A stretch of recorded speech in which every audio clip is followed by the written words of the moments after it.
Philodendron গাছের পাতাগুলো দেখতে কি মিষ্টি লাগছে, তাই না? আজকে সব গাছের যত্ন নেব। আজকে তো সানডে, তাই আজকে হবে সানডে স্পেশাল একটি ভিডিও। হরে কৃষ্ণ এভরিওয়ান, তোমাদের প্রত্যেককে স্প্ল্যাশ অফ কালারফুল লাইফে ওয়েলকাম। আজকের সানডেটা খুবই স্পেশাল হয়েছে কারণ আজকে অনেকগুলো ফুল দিয়ে আমি আমার ভিডিওটি স্টার্ট করছি। দেখো, এই রুয়েলিয়া ফুলগুলো কিন্তু দারুণ লাগছে দেখতে। পিকক জিঞ্জারের কথা তোমাদের মনে আছে তো? দেখো, এই পিকক জিঞ্জারের গাছটিকে দেখো কতটা গ্রোথ হয়েছে, আর আজকে এতে দুটো ফুলও ফুটে আছে।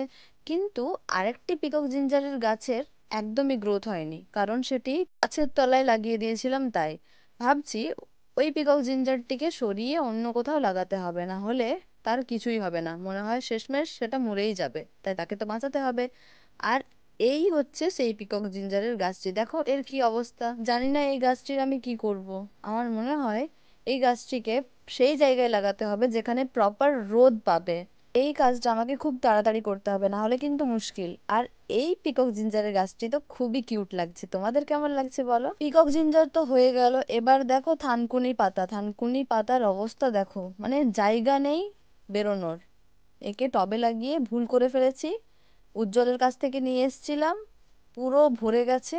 তাই আজকে একেও স্থানান্তর করছি, না হলে সবাই এর পাতা খেয়ে শেষ করে দেবে। কারণ সবারই সকাল সকাল এই থানকুনি পাতা প্রয়োজন হয়ে থাকে। আর নেক্সট যেটা আমি করেছি সেটা আজকে অনেক টাইম লেগেছে। এই জায়গাটা একবার দেখো, এটা হচ্ছে আফটার টাইম, কাজ করার আগের মুহূর্ত।